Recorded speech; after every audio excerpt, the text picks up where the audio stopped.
Ayyanna Mane Kannada web series starring Khushi Ravi and Akshay Nayak కింద lead roles. ఈ web series చూసాక నాకు ఎలా అనిపించిందంటే ఎక్సలెంట్ ఉంది. ఫస్ట్ ఈ వెబ్ సిరీస్ గురించి మాట్లాడాలంటే ఇది first ever Kannada web series.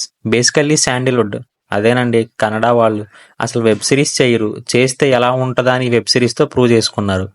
Social మీడియాలో ఎక్కడా ఈ వెబ్ సిరీస్ గురించి మాట్లాడడం లేదు అండ్ ఎక్కడా ప్రమోషన్ కూడా అయినట్లేదు. ఈ వెబ్ సిరీస్ తెలుగులో కూడా స్ట్రీమ్ అవుతుంది G5లో. 10 days నుంచి స్ట్రీమ్ అవుతున్నా ఎవరికీ తెలియలేదు సరిగ్గా ప్రమోషన్స్ చేయకపోవడం వల్ల.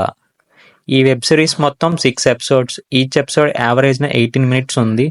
ఓవరాల్ ఎండ్ క్రెడిట్స్ తీసేస్తే 1 hour 40 minutes ఉంటుంది. వెబ్ సిరీస్ స్టోరీ విషయానికి వస్తే కొత్తగా పెళ్ళైన జంట పెళ్ళయ్యాక అత్తగారింటికి వెళ్తారు. పెళ్లి కూతురు అడుగు పెడుతున్న టైంలో వాళ్ళ మావయ్య గారు చనిపోతారు. ఆయన ఎందుకు చనిపోయారు అండ్ ఆ ఇంట్లో ఏం జరుగుతుంది అనేది రిమైనింగ్ స్టోరీ. ఈ సిరీస్ అంతా స్టార్ట్ టు ఎండ్ ఒకే ఇంట్లో జరుగుతుంది అండ్ ఈ సిరీస్ మొత్తం స్ట్రైట్ టు ద పాయింట్ ఉంటుంది. ఎలాంటి ల్యాగ్ లేకుండా పర్ఫెక్ట్ రన్ టైంతో ఉంటుంది. ఈ సిరీస్ మొత్తం 10 మంది చుట్టూ తిరుగుతూ ఉంటుంది. ఈ సిరీస్లో పాజిటివ్స్ వచ్చేసరికి మనల్ని ఎడ్జ్ ఆఫ్ ద సీట్ కూర్చోపెడుతుంది. నెక్స్ట్ ఏంటి అనే ఫీల్ తీసుకొస్తుంది. ఫుల్ సస్పెన్స్తో సిరీస్ స్టార్టింగ్ నుంచి ఎండింగ్ వరకు మెయింటైన్ చేస్తారు.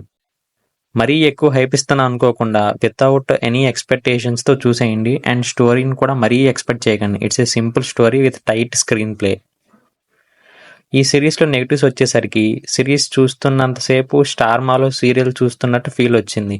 ఆ హౌస్ వల్ల అండ్ యూస్ చేసిన కెమెరాస్ వల్ల అనుకుంటా. అండ్ క్లైమాక్స్ ఇంకా కొంచెం ఎక్స్టెండ్ చేసి ఉంటే బాగుండేది. క్లైమాక్స్లో ఒక్కసారిగా లో అయినట్టు అనిపించింది. వాళ్ళు అఫీషియల్గా సీజన్ 2 ఉందని అనౌన్స్ చేయలేదు, బట్ క్లైమాక్స్లో ఇండైరెక్ట్గా హింట్ ఇస్తారు.